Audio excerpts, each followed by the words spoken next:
Il y a un petit peu plus de 2 semaines, alors que j'étais tranquillement en train de travailler à mon bureau, ou plutôt qu'en vrai j'étais en train de faire des câlins à Pingu, ça a sonné, et à ce moment-là, il y a un livreur qui est venu me déposer un colis un petit peu spécial qui provenait directement de chez Nizi France. Et le contenu de ce paquet, en fait, eh bien, c'est parti d'une discussion que j'ai eue avec l'équipe de Nizi France.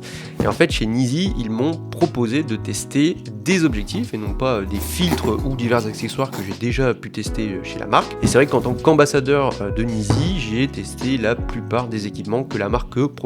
Et donc j'ai bien dit des objectifs car ils ont décidé de me prêter très gentiment non pas 1, ni 2, ni 3, ni 4, mais bien 5 objectifs et pas n'importe lesquels. 5 optiques de la gamme Nizi Athena, soit la gamme d'optiques cinéma de la marque. Et je vous avoue que quand j'ai reçu ce colis, j'étais plutôt très excité. En effet, à l'intérieur du carton, il y avait une énorme mallette rigide et à l'intérieur, donc il y avait 5 optiques parmi les 8 que compte la gamme Nizi Athena. Donc pour vous le résumer, allez, je prends mon souffle, à l'intérieur de cette mallette, on retrouve un 14 mm t2.4, un 25 mm t1.9, un 35 mm t1.9, un 50 mm t1.9 et enfin un 85 mm t1.9, sachant que les 3 autres optiques viennent d'arriver sur le marché et que depuis très peu de temps, on retrouve dans cette gamme un 18 mm, un 40 mm et enfin un superbe 135 mm. De fait, ce que je vous propose dans cette vidéo, c'est de vous faire mon retour d'expérience. Personnellement, je suis photographe principalement, mais la vidéo prend de plus en plus de place, que ce soit dans ma vie et puis plus largement dans mon activité professionnelle. De fait, tester des objectifs cinéma, c'était quelque chose qui m'intriguait depuis longtemps. Et donc je remercie vivement Nizi France de leur confiance et de m'avoir permis de tester ces 5 objectifs ciné. Donc je vais vous faire mon retour. Tout d'abord, ce que je vous propose, c'est qu'on regarde déjà les différences qu'il y a entre des optiques ciné et des objectifs photo, car j'imagine que la plupart des gens qui suivent ma chaîne et mon contenu sont plutôt des photographes. On regardera ces différences et puis surtout je vous ferai mon retour donc d'expérience de ces objectifs, et plutôt que de vous faire des tests comme j'ai l'habitude avec des comparatifs d'ouverture, etc.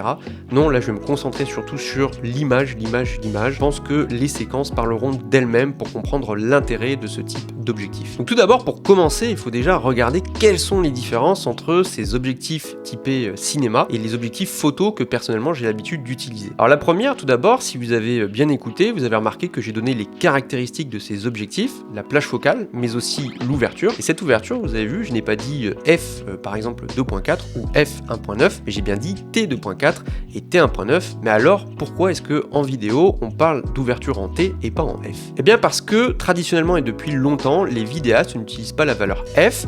La valeur F sur les objectifs photo, donc ça correspond à ce qu'on appelle, vous savez, l'ouverture, qui correspond à un calcul qui lui-même correspond à un rapport entre la plage focale, en tout cas la distance focale, et le diamètre maximal que peut fournir l'objectif, en tout cas le diamètre maximal que traversera la lumière jusqu'au capteur.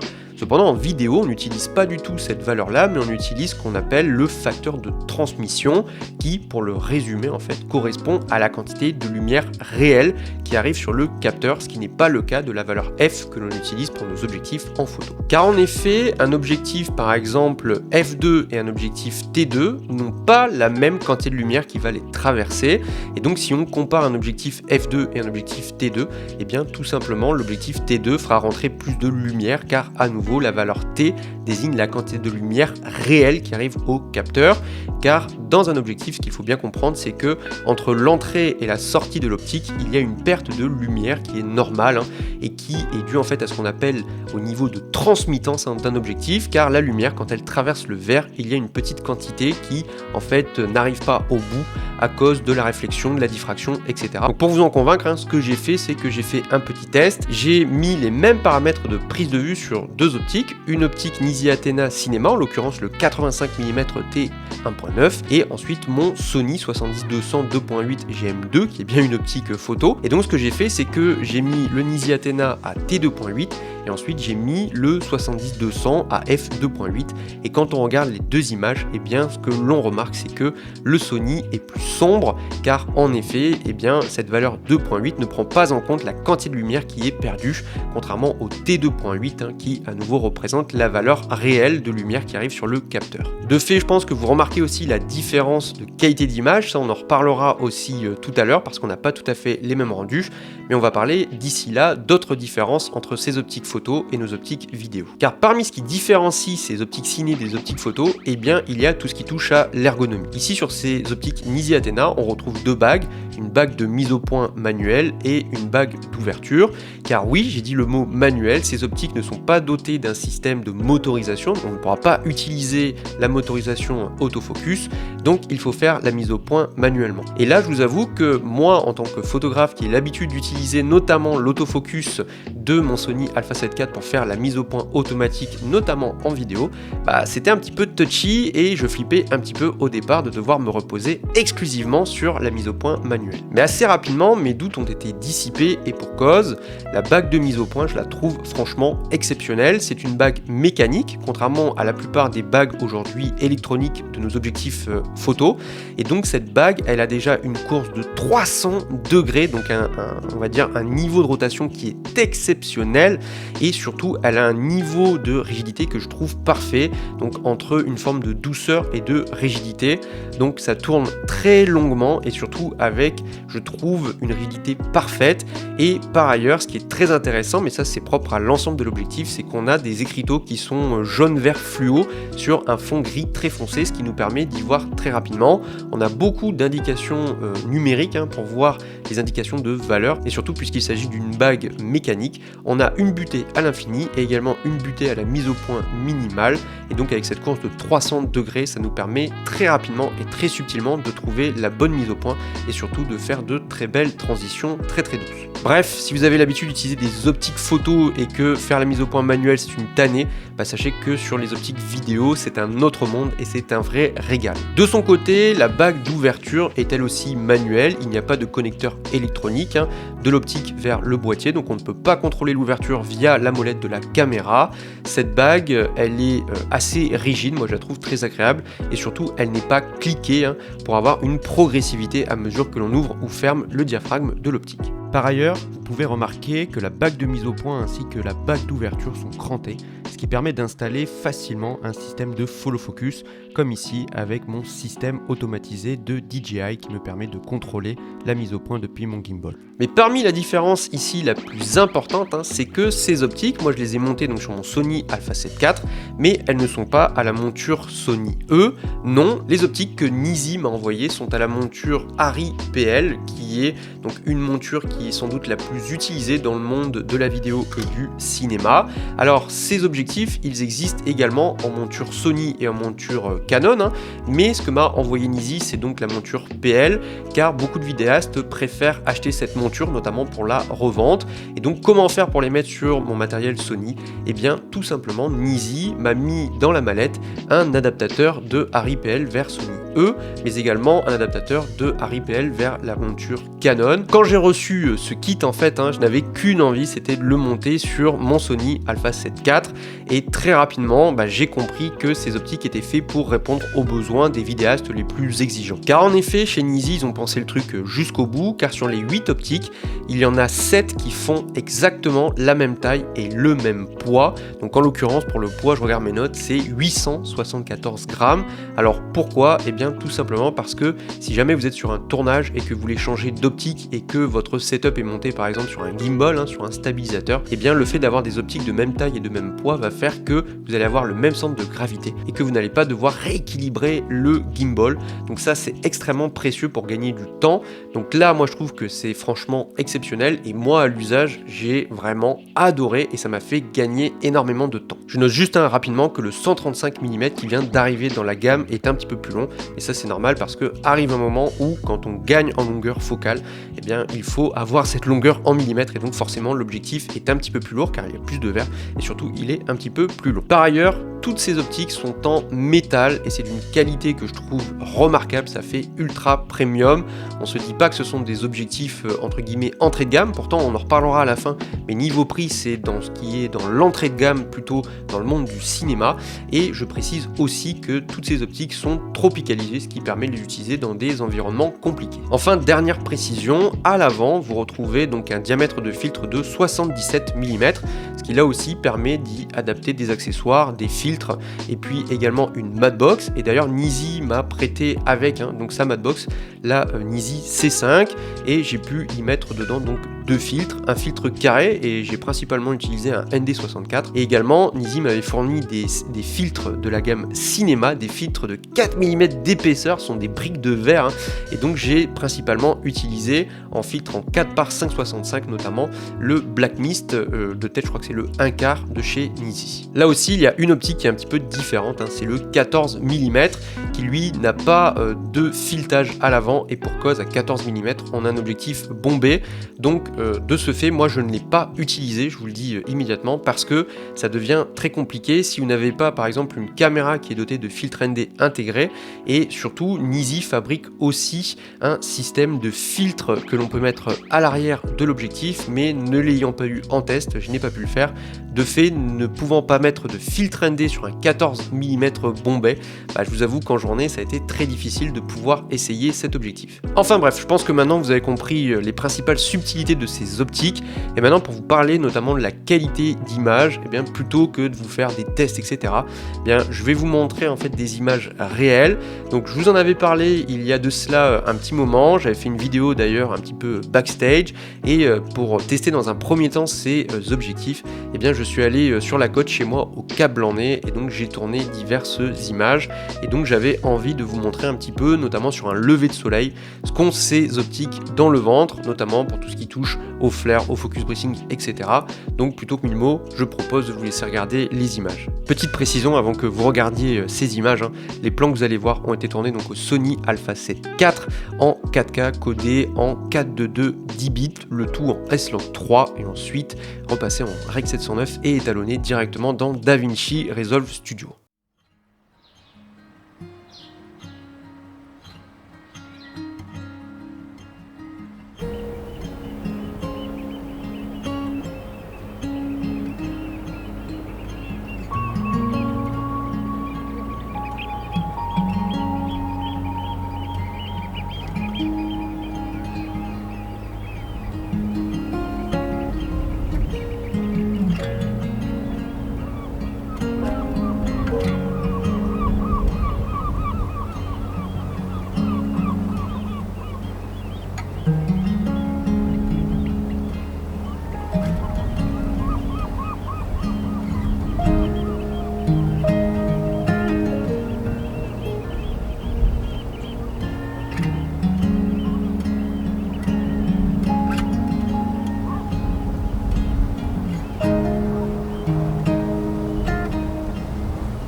Bref, quand j'étais sur le terrain, je me suis réellement régalé à utiliser ces optiques. Comme je l'ai dit déjà, l'utilisation de la mise au point manuelle n'a pas du tout été un problème, et je me suis régalé tant cette bague est douce et précise.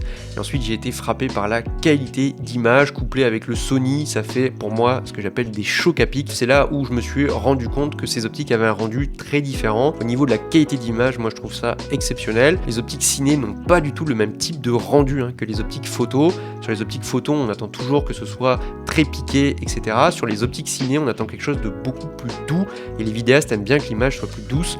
Et pourtant, vous voyez, ces optiques, elles sont plus douces que les optiques photo, et pourtant, Nizi m'a dit que certains vidéastes professionnels sur des équipes de tournage trouvaient qu'elles étaient même encore trop piquées. Enfin bref, moi je trouve que c'est un équilibre parfait entre le piqué et la douceur, et j'aime particulièrement le rendu de cette image. Par ailleurs, il y a un autre point qui m'a frappé avec ces Nizi Athena, c'est la qualité du bokeh. Le fond de l'image est d'une douceur que je trouve folle, et là-dessus je pense que le diagramme à 10 lamelles n'y est pas pour rien. Enfin bref, pour le photographe que je suis et qui fait de la vidéo, je vous avoue que l'utilisation de ces optiques cinéma ne peut que me pousser à m'enfoncer un petit peu plus dans ce type d'objectif, à en utiliser davantage et peut-être carrément investir dans ce type d'objectif. Et ce qui tombait bien en plus, c'est que pendant ma période de test, eh bien, j'ai eu une commande d'une prestation vidéo par la Compagnie du Dragon à Calais.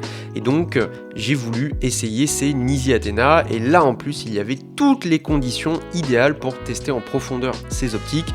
On avait de la fête, on avait de la faible luminosité, des lumières dans tous les sens, des DJ, des gens qui dansent, etc. Et donc là aussi, je vous propose de découvrir les images que j'ai pu tourner avec ces Nisi Athena.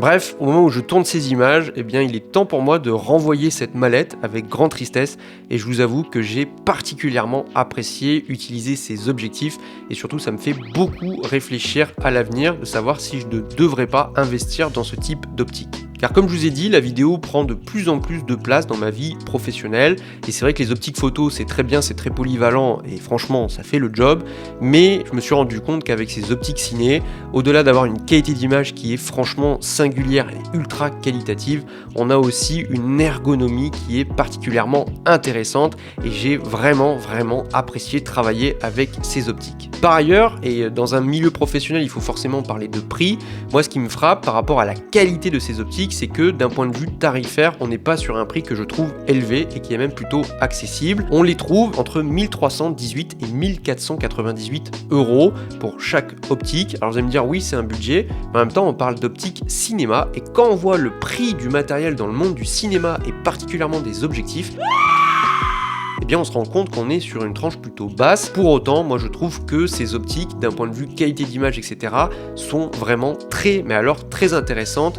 Et la conclusion que j'en tire, moi, c'est que c'est un très bon rapport qualité-prix. Si je prends par exemple une optique comme le 85 mm t1.9, moi je trouve que la qualité d'image est vraiment incroyable et on arrive dans une gamme de prix qui est à peu près similaire à ce qu'on pourrait retrouver par exemple pour un Sigma 85 mm f1.4. Et ici avec cette ouverture t1.9, finalement, on se rapproche presque de cette ouverture 1.4 en valeur réelle de lumière qui arrive sur le capteur, sauf que là, on a une qualité d'image qui est quand même assez singulière. Par exemple, les optiques Sigma photo sont extrêmement piquées, très nerveuses, hein, donc c'est ce qu'on attend pour une optique photo, mais là, je préfère 1000 fois en vidéo le rendu de ces Nisi. Moralité de l'histoire, je pense que par la suite, je vais réellement réfléchir à investir dans ce type d'optique, notamment si la vidéo devient réellement plus importante dans ma pratique professionnelle. Enfin bref, on arrive à la fin de cette vidéo. Je tiens à chaleureusement remercier Nisi France. Ils sont toujours exceptionnels avec moi, ils sont toujours très sympas et à chaque fois qu'on veut monter des projets, ils se plient en quatre pour qu'on puisse les réaliser. Si vous avez des questions, notamment si vous êtes photographe et que vous avez des questions sur ce type d'objectif, n'hésitez pas à me poser vos questions en commentaire et puis plus largement, si vous avez des remarques, je serai très ravi de les connaître. Moi, je vous laisse ici. Je tenais simplement à vous dire que j'ai pris énormément de plaisir à réaliser cette vidéo et surtout à utiliser ces objectifs. Vous savez, que vous soyez photographe ou vidéaste, quand vous aimez l'image, avoir ce type de matériel en main, moi je deviens simplement un gamin et je me suis réellement éclaté. Voilà, de façon très primaire, ça va pas plus loin. À bientôt les amis et on se retrouve très vite pour une nouvelle vidéo.